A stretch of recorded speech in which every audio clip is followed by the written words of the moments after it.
जय हिंद, जय Bharat and welcome to Deaf Talks. This is Aditya Chint. Yunus साहब का बड़ा एक नजरिया रहा है कि भाई भारत के साथ जो भी डिपेंडेंसी है उसको खत्म करना है, क्योंकि भारत उनके लिए एक बहुत बड़ा ऐसा है कि भाई भारत जैसे जैसे बांग्लादेश के साथ गेम खेल रहा है तो बांग्लादेश की तो हालत बड़ी खराब हो रखी है। देखिए, अब उसके लिए उन्होंने बड़ी इंटरेस्टिंग सी चीज करी है कि जाके वो पाकिस्तान की गोदी में जाके बैठने की कोशिश कर रहे हैं, क्योंकि उसको पता है अमेरिका इस टाइम पे बहुत बिजी है अपने ही चक्करों में। अमेरिका को ये नहीं पता कि वो आगे जा रहा है कि पीछे आ रहा है, लेकिन उसको यूनुस को लगता है कि भाई अमेरिका का जो एक टट्टू है उसके साथ बैठ के अगर मैंने कुछ कर लिया तो कहीं ना कहीं थोड़ी सी बचाव हो सकता है। अब चक्कर क्या है, कितना वो बचेगा, कितना आगे जाएगा, कितना कैसे जाएगा, कितना पीछे हटेगा, ये तो टाइम ही बताएगा। बट देखते हैं कि भाई बांग्लादेश ने क्या क्या कोशिशें करी हैं। सबसे पहले देखिए कि मैंने आपको बताया था कि भाई खाने पीने के लिए बांग्लादेश ने बोला कि हम साहब पाकिस्तान से चीजें लेनी शुरू करेंगे। यहाँ पर मैंने आपको पहले भी बताया था कि पाकिस्तान खुद भी भारत से चीजें लेता है। अब देखिए, पाकिस्तान इतना बड़ा बदमाश है कि बांग्लादेश को तो मतलब वो पूरी तरह से बोल रहा है कि नहीं नहीं, आप भारत से मत लो, हम दे देंगे आपको, ये कर देंगे, वो कर देंगे, आपके लिए ये करेंगे, वैसा करेंगे। पूरा खेल खेलने की कोशिश की जा रही है। लेकिन उसको बांग्लादेश को अभी तक ये नहीं समझ में आया, पाकिस्तान अपने लिए 2 रुपए बनाने के लिए पीछे बेसिकली बांग्लादेश को पूरी तरह से सैक्रिफाइस करेगा। इतना सिंपल नहीं है, क्योंकि पाकिस्तान का एक और खेल है जो आईएसआई करने की कोशिश कर रही है रोहिंग्या के साथ। आपके देश के अंदर टेररिस्ट अटैक करने के लिए काफी हद तक उल्टे काम करने की कोशिश कर रही है। तो वो देखेंगे गेम आगे कैसे जाता है, क्योंकि उसका भी एक तोड़ ऑलरेडी आना शुरू हो चुका है। सबसे पहले मैं आपको दूसरी चीज़ मैं आपको बताऊँ, जैसे आलू-प्याज़ का तो गेम मैं काफ़ी बारी बोल चुका हूँ, तो मैं उसको रिपीट नहीं करूँगा कि कहीं आपने तो इनका बेसिक चीज़ें बंद करके रखी हुई हैं। नाउ मैं आपको बताऊँ कि भई सबसे पहले इन लोगों ने अभी बोला है कि एक इनकी तरफ से प्रिंट में, बाय द वे, हमारे जो एक न्यूज़पेपर में है, प्रिंट में रिपोर्ट आती है कि भई drop in the number of Bangladeshi patients में हर्ट इंडियन हॉस्पिटल्स। भैंस की आँख, कौन-सा हर्ट करेगा यार, मुझे नहीं पता। कैसा हर्ट करेगा मुझे नहीं पता, क्योंकि print and wire and in लोगों को ही हर्ट करता रहता है, क्योंकि इनकी वायरिंग सारा टाइम ढीली रहती है। देखिए साहब, इस अगर ऐसा कुछ हर्ट हो रहा है तो कोई प्रॉब्लम नहीं है यार, हमको कोई फ़र्क नहीं पड़ता। लेकिन अगर इतनी ही प्रॉब्लम चलती है तो मैं यहाँ से एक बड़ा क्लैरियन कॉल देता हूँ, भाई Modi must resign for this यार। बांग्लादेश के पेशेंट्स अगर भारत में नहीं आ रहे तो मतलब कैसे चलेंगे हमारे हमारे अस्पताल, मतलब कैसे चलेगा? ओए होए होए! बट यहाँ पर मैं बांग्लादेश के यूनुस को बोलूँगा कि साहब आप एक काम करिए, पाकिस्तान में ना जो हेल्थ केयर सिस्टम है बहुत बढ़िया है, उस तरफ जाइए और वहाँ पर ही जाके काम कराइए अपना, कोई प्रॉब्लम नहीं है। नहीं तो आप चाइना भी जा सकते हैं, थाईलैंड भी जा सकते हैं, वियतनाम भी जा सकते हैं, लेकिन पंगा क्या है ना, कंगालू देश के पास बेसिकली इतने पैसे नहीं है कि अपने अपने देशवासियों को इधर-उधर कहीं भेज सकें। भारत के पास पहले दिसंबर से 10-11 दिसंबर तक करीब-करीब 1,75,000 एप्लीकेशंस आई थी वीज़ा के लिए फॉर मेडिकल असिस्टेंस, कि साहब हमको आने दीजिए। तो ये बड़ी-बड़ी रिपोर्टें ये लोग निकालते हैं। बड़ी-बड़ी रिपोर्टें निकालते हुए ये लोग ये मेंशन नहीं करते कि भारत इनके वीज़ा को कंप्लीटली रिजेक्ट कर रहा है कि भैया आप इस टाइम पे यहाँ पर नहीं आएँगे। जो तो वैलिड वीज़ाज़ हैं उनको तो आप रोक नहीं सकते, but as a matter of fact जो नए वीज़ाज़ के लिए एप्लीकेशंस आ रही हैं, 1,75,000 में से कोई 120 एप्लीकेशंस को अप्रूव किया था, जिनके ऑनगोइंग ट्रीटमेंट्स, कंटीन्यूअस ट्रीटमेंट्स हैं, कैंसर-वैंसर के जो ट्रीटमेंट्स हैं, उनको अप्रूव किया गया था। बाकी किसी को भी अप्रूव नहीं किया गया। तो ये हमारे जो प्रिंट एंड वायर है, इनको थोड़ा समझ में आना चाहिए कि भाई साहब हमको कोई फ़र्क नहीं पड़ता, धेलेगा कि कोई हॉस्पिटल इतना परेशान है कि साहब कि बांग्लादेशी नहीं आएँगे तो मेरा तो धंधा ही बंद हो जाएगा, तो भैया उस हॉस्पिटल को ज़रा परेशान ही रहने दीजिए, हमको उससे कोई धेलेगा, फ़र्क नहीं पड़ता। कल जयशंकर साहब ने भी बड़ा क्लियरली पार्लियामेंट में बोला कि साहब जो माइनॉरिटीज़ की ट्रीटमेंट चल रही है, it's a very big concern for India और हम इसके ऊपर पूरी तरह से काम करते रहेंगे। देखिए, ये पार्लियामेंट के अंदर this one statement has a lot of depth to it which a lot of people will not understand, क्योंकि सब लोग इस हेडलाइन को ही पढ़ के बाकी उसके आगे क्या होता है, उसके बारे में देखेंगे नहीं। क्योंकि भारत पीछे से काफ़ी हद तक दुनिया पे प्रेशर डाल रहा है और इस प्रेशर का आपको जवाब दिखा कल व्हाइट हाउस के अंदर से। बाय द वे, बाइडेन की व्हाइट हाउस ने कल एक स्टेटमेंट दिया कि भई we have been very clear in our engagement with all Bangladeshi leaders that protection of religious and ethnic minorities is absolutely critical. ये व्हाइट हाउस वही व्हाइट हाउस है जब मोदी ने बाइडेन से बात करा था बांग्लादेश के बारे में। ये तो एक्नॉलेज करने को मना कर रहे थे कि मोदी ने ऐसी कोई बात भी करी थी। उसके बाद जब भारत ने थोड़ा सा प्रेशर पुशर डाला, इधर से टाइट करा, उधर से टाइट करा, फिर उनके एडमिरल जॉन कर्बी जो इनके पेंटागन के स्पोक्स पर्सन है, उनकी तरफ से ये स्टेटमेंट है, हाँ जी बात हुई थी यार, ऐसे ऐसे। तो बेसिकली उस पे उस टाइम पे भी मुंह पे कालक फेंकी गई थी। लेकिन कितना टाइम ये व्हाइट हाउस इस चीज को रिफ्यूट करेगा, कितना टाइम रिफ्यूज करेगा, ये चीज भी हम भी देख रहे हैं, क्योंकि पीछे से प्रेशर हम भी लगा रहे हैं। और उसके बाद जिस प्रेशर जो आप लगा रहे हो, उसका ये चीज बाहर निकलती है कि भाई अब कितना टाइम बांग्लादेश को ये व्हाइट हाउस सपोर्ट कर पाएगा, ये तो आगे जाके देखेंगे।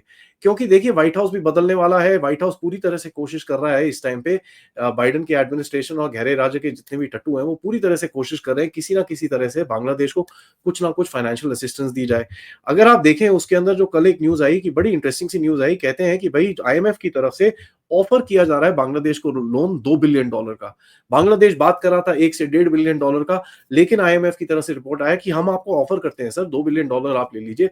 वर्ल्ड बैंक की तरफ से कुछ पैसे आ रहे हैं। तो बेसिकली क्या है कि ये कहीं न कहीं बांग्लादेश को बोल रहे हैं बेटा आखिरी टाइम है, इसके आगे हम कुछ दे नहीं पाएँगे, आपको ये जितना तू रख ले, इसके बाद भैया हमसे मत पूछना, बैंड बजने वाली है हमारी खुद की, तेरे को क्या बचा है आगे जाके। यहाँ पर देखिए एनवायरनमेंट एडवाइजर जो है इनकी सईदा रिजवाना हसन, इन्होंने बोला है कि साहब भारत के साथ जो पॉलिटिकल क्लाउड्स हैं इसको जरा हमको सीधा करना पड़ेगा, नहीं तो बांग्लादेश की हालत बहुत बुरी होने वाली है। और ये चीज़ देख लीजिए, ये इनकी जो सो कॉल्ड यूनुस की एडवाइज़र हैं, ये बोल रही हैं और यूनुस दूसरे डायरेक्शन में चलता रहता है। तो ये जो सो कॉल्ड गवर्नमेंट लेके बैठे हुए हैं वहाँ पर, इनको खुद नहीं पता कि बायाँ हाथ क्या बोल रहा है, दायाँ हाथ क्या कर रहा है और किस डायरेक्शन में इनको खुद को आगे जाना है, इसका खुद को आइडिया नहीं है। तो ये तो इनकी हालत है। तो अगर आप देख लीजिए, कल एक बड़ा फ़नी सा चीज़ आई। एम्स हॉस्पिटल कोलकाता के अंदर एक बड़ा इंटरेस्टिंग सा पोस्टर लगाया गया, बंगाली में लिखा गया कि बांग्लादेशी सिटीजन जो भी इस तरफ आते हैं ट्रीटमेंट के लिए, जो वहां पर भारत का फ्लैग है उसकी तरफ आपको नमन करना पड़ेगा, आपको झुक के नमन करना पड़ेगा, आपको हाथ जोड़ के उसको नमन करना पड़ेगा। आप जब तक वो चीज नहीं करोगे तब तक आपको मेडिकल ट्रीटमेंट नहीं दी जाएगी। तो ये भी बड़ी इंटरेस्टिंग सी चीज है। देखिए आपने भारत के साथ पंगे लिए, 1.4 बिलियन पीपल आर देयर। अभी तो खैर सिर्फ आवाजें उठा रहे हैं, जिस दिन एक्शन पे आ गए, इस तरह के एक्शन आ गए, तो ये बांग्लादेशी रोना शुरू हो जाएंगे, इनको समझ में नहीं आएगा हुआ क्या है। पाकिस्तानियों की देखिए, पाकिस्तान मैंने जैसे आपको बताया कि भई अपनी अपने चुंगल में फँसाने की कोशिश कर रहा है। एक इनका एक एनालिस्ट है सो कॉल्ड, हाँ, पाकिस्तानी एनालिस्ट, आपको समझ में आना चाहिए, half brain Pakistani analyst Asad Nasir, इसने एक ट्विटर पे एक आर्टिकल लिखा कि साहब भारत में $18 बिलियन का लॉस हुआ है क्योंकि बांग्लादेश ना अपना ट्रेड रूट स्विच कर रहा है। भाई $18 बिलियन, आपको पता है टोटल ट्रेड जो भारत का बांग्लादेश के साथ था वो 10 से 11 से $12 बिलियन मैक्सिमम गया था। तो $18 बिलियन कहाँ से पाकिस्तान को, जरा ये दिख रहा है, क्योंकि पाकिस्तानी अपने अपने लोगों को दिखाना चाहते हैं कि यार $18 बिलियन में से 2-5 रुपए हम भी बना रहे हैं क्योंकि बांग्लादेश को हमने भारत से काट लिया है। अभी जो आलू प्याज बांग्लादेश खा रहा है ना, वो हमारी तरफ से जा रहा है। लेकिन ये नहीं बताते भैंस के यहाँ को जो आलू प्याज खा रहे हैं वो हम दुबई से लेते हैं, भारत का ही लेते हैं, जो हम रीपैकेज करके बांग्लादेश को बेच रहे हैं। अब पाकिस्तान तो है ही बेवकूफ, उससे बड़ा भी बेवकूफ अभी बन रहा है कौन? बांग्लादेश। तो बड़ा इंटरेस्टिंग सा गेम ये चल रहा है।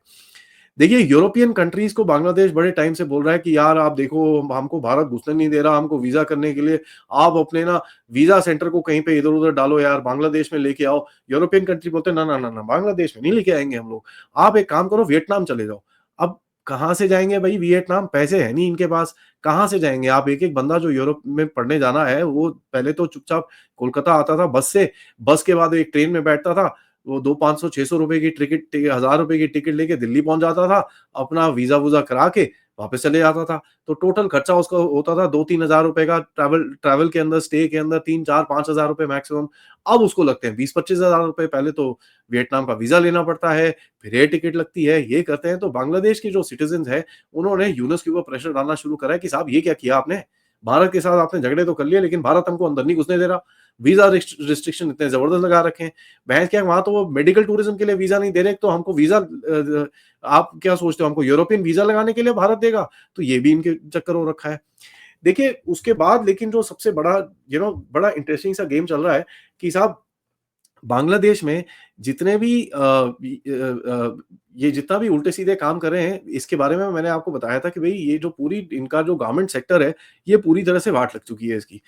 India has gained $36 billion due to this unrest.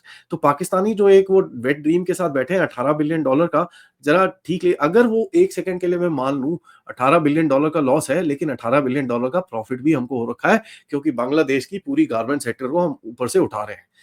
यहाँ पर पता चला कि भाई सूरत वालों ने कम से कम नहीं तो 25% ऊपर करा है अपने आप को प्रॉफिट, और ग्रोथ 25% की दिखाने वाले हैं वो लोग। तो वेल डन यार पाकिस्तानियों, ऐसे ही करते रहो बांग्लादेश को, ताकि हम बीच में से पूरी तरह से तुमको तो निचोड़ेंगे, इनको भी साथ में निचोड़ के बाहर एक रस्सी के ऊपर डाल देंगे। अब चक्कर क्या है? चक्कर ये है कि हिज़्बुत तहरीर और आईएसआई मिलके भारत को एक एनिमी स्टेट डिक्लेयर करने की कोशिश कर रहे हैं और भारत के साथ एक टेररिज्म कैंपेन शुरू करने की कोशिश कर रहे हैं। लेकिन देखिए ये टेररिज्म कैंपेन किससे शुरू कर रहे हैं? रोहिंग्या से। उसका जवाब दूसरी तरफ से आ चुका है।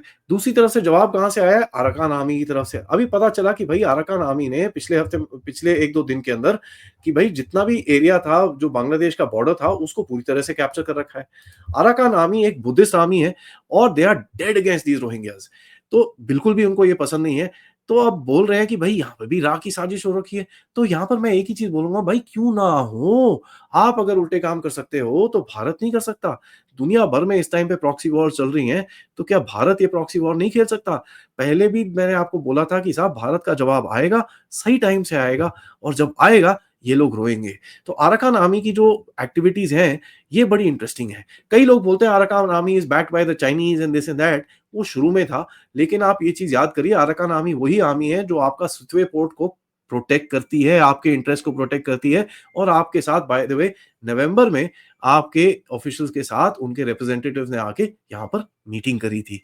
तो कुछ तो गड़बड़ है और कुछ तो इंटरेस्टिंग चीज़ चल रही है, क्योंकि अननोन गनमैन का कहर अभी बांग्लादेश की दूसरी तरफ से फैलने वाला है। तो बड़ा बोल रहे थे कि हम यहाँ पर ये कर देंगे, वो कर देंगे। अबे अंकल लोगों, दूसरी तरफ देखो, तुम्हारे अंदर अभी बहुत बड़ा छेद होने वाला है। ठहर जाओ, अभी तो गेम शुरू हुई है गाइस, बड़ा मज़ा आने वाला है। कंगालुओं को भारत से भगाने के लिए जो स्ट्रैटेजी बनी है, वो मैंने आपके साथ कल सुबह शेयर करी थी। उस वीडियो को ज़रूर देखिएगा और उसके साथ इसको जोड़िए और आपको दिखेगा एक पिक्चर उभरता हुआ। इस अगले हफ्ते के अंदर मैं आपको इन सबको जोड़ के एक स्टोरी पूरी एक बना के मैं आपके सामने रखूँगा, जो मेरा रेगुलर बांग्लादेश पे अपडेट रहेगा। तब तक के लिए वेट करिएगा और इस वीडियो को लाइक और सब्सक्राइब करिएगा इस चैनल को। Thank you so much for watching. आप इस चैनल की तरफ कंट्रीब्यूट कर सकते हैं यूजिंग द क्यूआर कोड या फिर पेपैल या फिर super sticker, super chats. And आज दोपहर में हम लोग थोड़ी देर में मिलेंगे 3:15 बजे मेजर जनरल राजीव नारायणन से। तब तक जय हिंद, जय भारत।